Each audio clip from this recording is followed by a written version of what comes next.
Bonjour, bienvenue à toi. Nous sommes dans la continuité de notre série sur le diasporaphilisme.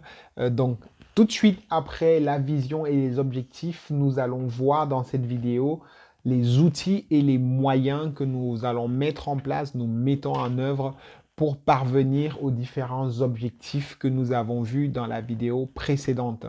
Je me présente, je suis Alexis Mbakov. Sur cette chaîne, nous abordons de façon décomplexée les problématiques, les difficultés de la diaspora afin d'y apporter des solutions concrètes, pratiques pour que la diaspora soit la plus forte, riche et puissante financièrement. Nous sommes forts ici. Quels sont les outils et les moyens que nous mettons en œuvre pour arriver aux objectifs que nous nous sommes fixés dans le diasporaphilisme? Donc, les objectifs, nous les avons vus dans la vidéo 2. Si tu n'as pas regardé cette vidéo, je t'invite à le faire parce que ça te donnera un petit peu quelle est la vision, la projection que nous nous faisons au sein du diasporaphilisme et ça te permettra de mieux comprendre cette vidéo portant sur les outils que nous voulons mettre en œuvre. Donc, le premier outil que nous allons mettre en œuvre dans le cadre du diasporaphilisme, ça va être le MID. Le MID. Le MID, c'est le Mouvement international des diasporaphiles.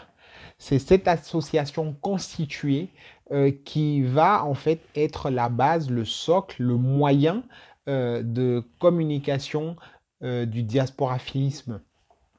Aujourd'hui, nous parlons du diasporaphilisme.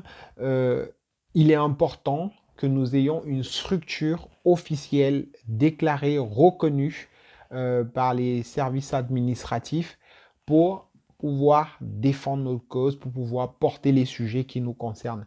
Et donc, le MID est une association qui est en cours de création. Donc, suivant le moment où vous regardez cette vidéo, l'association sera déjà peut-être créée puisque le 31 mars 2022 aura lieu l'AG élective où le premier bureau du MID sera élu. Et donc, c'est une association qui va porter tous les objectifs du diasporaphilisme. Et c'est cette association-là qui va trouver les moyens, en fait, qui va déployer les moyens de mise en œuvre opérationnelle pour parvenir aux objectifs du diasporaphilisme tels qu'on les a vus dans la vidéo 2. Donc, le premier outil, c'est le MID. Est-ce que vous faites déjà partie du MID? Est-ce que vous êtes adhérent à ce mouvement-là? Si ce n'est pas le cas, je vous invite à le faire parce que si vous êtes diasporaphile, si vous êtes intéressé par le diasporaphilisme, la meilleure façon de contribuer, c'est d'intégrer le MID. Le deuxième moyen que nous allons mettre en place, ça va être la rédaction d'articles, la réalisation d'études sur des sujets diasporiques.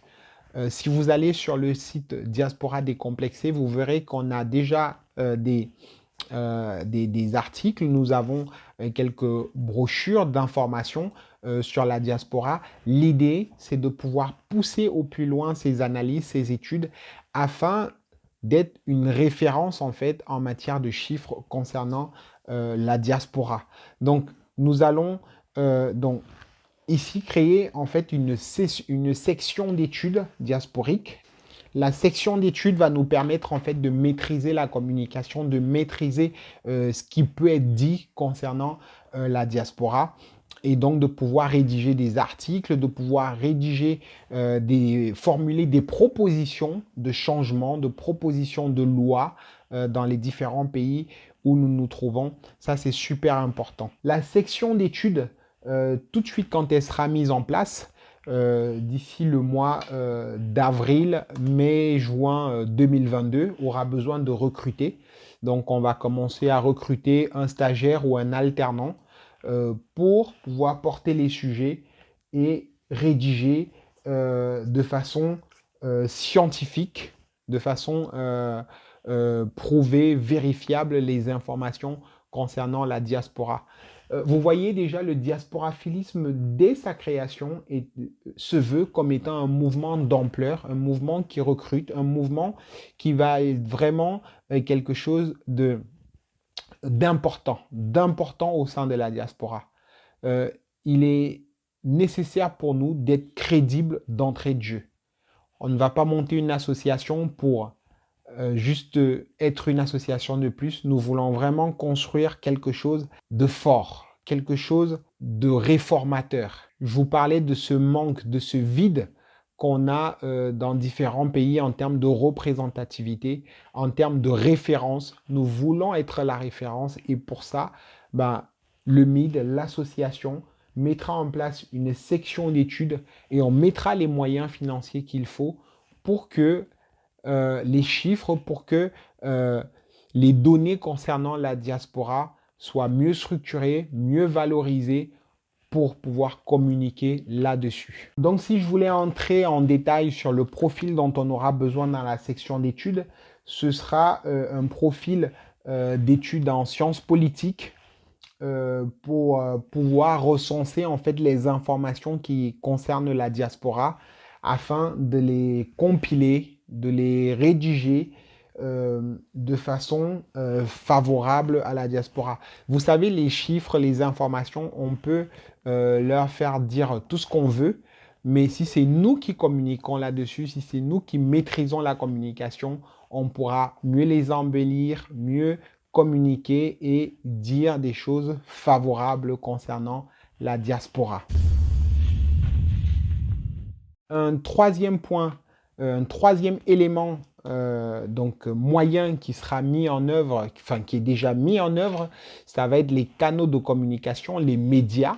Donc les médias au travers des chaînes conventionnelles, des chaînes YouTube, les médias. Donc il est important pour nous de recenser quels sont les médias via lesquels nous pouvons communiquer, les médias vers lesquels nous pourrons apporter les éléments d'information que nous aurons pour que la vision du diasporaphilisme s'étende, pour qu'elle soit connue de tous.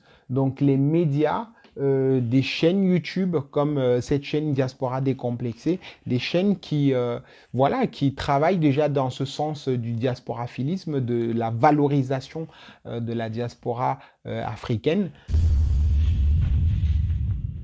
Un quatrième moyen que je souhaiterais partager avec vous dans cette vidéo, ce serait les réseaux, créer des maillages. Donc, en quatrième, donc des réseaux, établir des maillages au sein de la diaspora afin de faire circuler les bonnes informations, afin de faire circuler les opportunités, afin de faire circuler l'argent au sein de la diaspora. Ça, c'est super important. Nous sommes une des diasporas qui garde le moins d'argent au sein de sa communauté. Donc, nous devons travailler à cela. Garder l'argent au sein de sa communauté, c'est possible si nous nous connaissons, si nous sommes recensés, si nous savons qui fait quoi, si nous savons où trouver quoi, où trouver qui. Donc ça, c'est important. Aujourd'hui, on peut se plaindre que l'argent ne dure pas au sein de la communauté afro, mais on a très peu d'informations en fait, en réalité, sur comment retrouver les personnes, sur comment se mettre en lien avec d'autres personnes. Je le dis souvent, quand un jeune Africain arrive ici en France, en Europe, en Occident de façon générale, il est comme tombant sur la planète Mars. Il n'y a rien en fait qui est préparé, il n'y a rien qui est communiqué, il n'y a rien qui est dit. Les seules informations qu'il a, c'est celles qui sont fournies par les organismes de recrutement. Mais comment s'en sortir ici? Comment gagner ici? Comment être un winner ici? Ça, il n'a pas ces informations-là.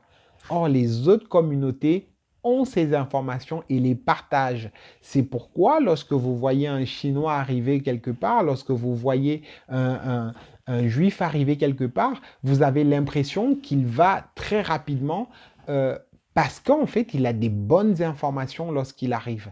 Et ces informations-là lui sont données par les personnes qui ont réalisé le même parcours que lui. Donc, ils vont aussi vite parce qu'ils bénéficient de l'expérience des anciens. C'est ce qu'on appelle le partage d'expérience. et c'est tout à fait important pour nous aussi de pouvoir partager les expériences pour que les nouveaux arrivants ne subissent pas les mêmes difficultés, ne vivent pas les mêmes limites que nous avons pu avoir étant arrivés avant qu'eux. Donc j'ai remarqué que mon écran, je l'ai baissé, qu'on ne voyait pas les 4 points. Donc voilà les 4 points, les 4 outils et moyens auxquels nous avons pensé actuellement. Vous savez que le mouvement est dans sa phase embryonnaire, donc ça peut évoluer. Donc, vu les objectifs en vidéo 2, voici les moyens pour parvenir à ces objectifs-là. Les objectifs peuvent évoluer, les moyens peuvent évoluer. Tout dépendra de vous, des personnes qui intégreront le mouvement. Comment est-ce que les gens voudront travailler dans le mid? Comment les gens voudront travailler en réseau? Ça, c'est modulable. Les objectifs, sur quel point nous voulons travailler, quels sont les objectifs que nous voulons mettre en avant dans l'immédiat ou dans le long terme. Ça peut évoluer, ça peut être modifié, mais la vision, elle reste la même. La vision, elle reste stable. La vision, c'est de bâtir une communauté forte, riche et puissante financièrement. Cette vision-là, cher ami, si elle rencontre quelque chose dans ton cœur, si elle te parle, si elle est en cohésion, en symbiose avec ce que tu veux voir de la diaspora d'aujourd'hui et de demain, alors n'hésite plus, rejoins-nous. Rejoins-nous pour qu'ensemble nous puissions bâtir cette communauté-là. Rejoins-nous pour que demain, nos enfants soient fiers de nous. Pour que nos petits-enfants puissent se revendiquer diasporaphiles. Des personnes fortes dans la société, des personnes qui s'imposent, des personnes qui contribuent à hauteur considérable au développement de notre continent. C'est à cela que je vous invite. Donc, partage la vidéo 1, la vidéo 2, la vidéo 3, parce que là, on a vraiment le socle, on a vraiment les bases du diasporaphilisme. Si ce n'est pas encore le cas, je t'invite à t'abonner et à activer les cloches de notification. Et je te dis à bientôt pour un nouvel échange, pour un nouvel partage. Cette chaîne, elle a été créée pour toi, cher diasporaphile, afin de partager cette vision qui est le diasporaphilisme. Je te dis à bientôt. Je suis Alexis Mbakop. Nous sommes forts ici.